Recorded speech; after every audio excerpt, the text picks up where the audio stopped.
Liham ng isang iniwan. Dear Real Talk. Magandang gabi po. Ako po si Jessa mula sa Bicol Province.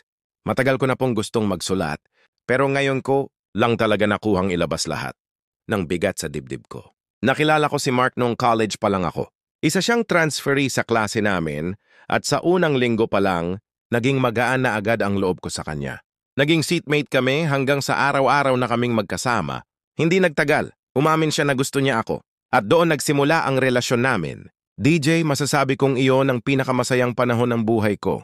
Lagi kaming magkasama, sabay kumakain, sabay umuuwi. Lagi niyang sinasabi, Jessa, kahit anong mangyari, ikaw ang pipiliin ko. At naniwala ako. Pero dumating ang oras na kinailangan niyang lumipat ng Maynila para sa trabaho. Sabi ko, kakayanin namin ang distansya. Noong una, maayos pa. Araw-araw ang chat, may video call bago matulog, at hindi lumilipas ang araw na hindi ko nararamdaman ang pagmamahal niya. Hanggang sa unti-unti siyang nagbago. Minsan hindi na siya nagre-reply. Minsan puro busy ako na lang ang dahilan. Doon ko naramdaman na may mali na. At isang gabi, natanggap ko ang pinakanakakasakit na mensahe. Hindi na raw niya kayang ipagpatuloy ang relasyon namin. May iba na raw siyang minahal. Parang gumuho ang mundo ko, Real Talk. Ang lahat ng pangako niya na ako ang pipiliin niya, nasa dulo kami pa rin, naglaho sa isang iglap. Ang sakit-sakit. Kasi binigay ko ang lahat pero hindi pala sapat.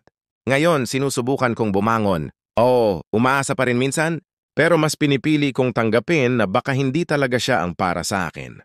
DJ, nagsusulat ako hindi lang para ilabas ang sakit, kundi para paalalahanan ang sarili ko. Kaya kong magmahal ulit, at kaya kong mahalin ang sarili ko nang higit pa sa kahit sinong iniwan ako. Payo ni DJ Real Talk. Jessa, salamat sa pagbabahagi ng kwento mo. Ramdam ko ang sakit na pinagdadaanan mo. Pero tandaan mo ito, hindi mo kasalanan kung pinili niyang magmahal ng iba. Minsan, kahit anong gawin natin, hindi talaga tayo ang pipiliin ng taong mahal natin. At ayos lang iyon. Yung mahalaga na ngayon na rin natutunan mong buuin ang sarili mo. Huwag mong hayaang masira ang tiwala mo sa pagmamahal.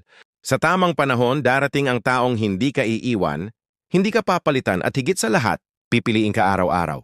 Hanggang dumating iyon, ipagpatuloy mong mahalin ang sarili mo dahil ikaw ang unang dapat magpili sa sarili mo.